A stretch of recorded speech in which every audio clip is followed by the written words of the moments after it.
Hey guys, welcome back. Alright, so first things first, we're going to preheat the oven to 160 degrees Celsius. Then, in a large mixing bowl, we'll add in 90 grams or 100 milliliters of a neutral oil such as canola, and 100 grams of light muscovado sugar. Now, I thought I'd get away with just breaking up the lumps by hand, but mistakes were definitely made, so make sure you sieve the sugar, which can take some time, but it's definitely a necessary step. Anyway, with the lump-free sugar successfully added, we can go ahead and add in 2 large eggs, then give it all a mix with a whisk until combined and homogeneous.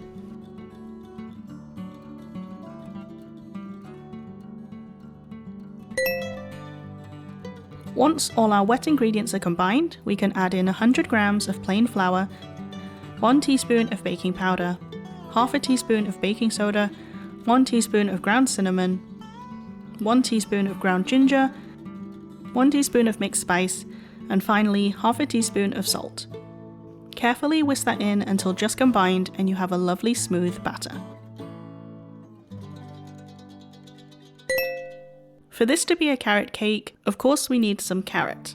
Since we only need 1 medium-sized carrot for this recipe, I like to grate it by hand, but you can use a blender if it's easier. Going back to our batter, we can now add in 35 grams of mixed nuts and the grated carrots. Gently fold them in with a spatula until all the inclusions are evenly distributed.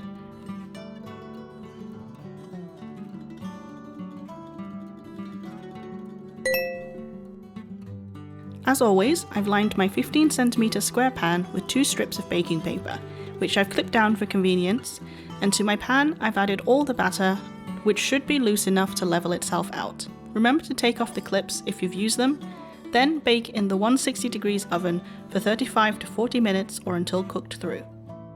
Once it's out of the oven, remove it from the pan and pop it on a wire cooling rack to cool completely, which can take anywhere between 1 and 3 hours.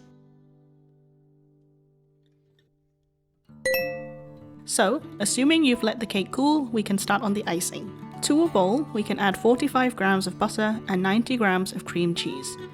Now, I've let both of these sit out at room temperature for about an hour, so they're really soft and around the same consistency, which makes it a lot easier for them to blend together.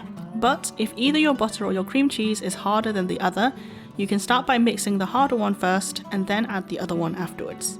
Once they're nice and fluffy, we can add in 150 grams of icing sugar. I usually do this in 2 parts, mixing in between until it's smooth and creamy.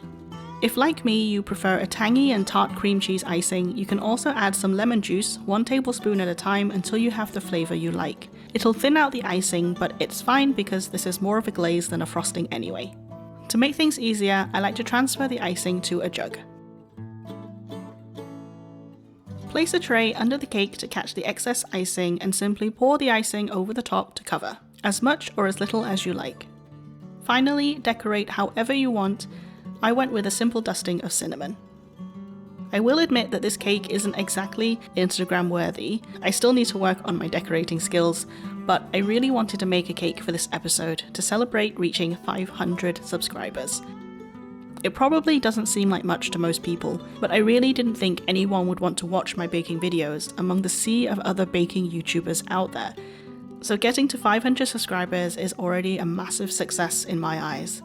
So thank you so much for all your support, and I'll try my best to keep uploading more and better recipes. But as always, until the next one, have a lovely day and happy baking.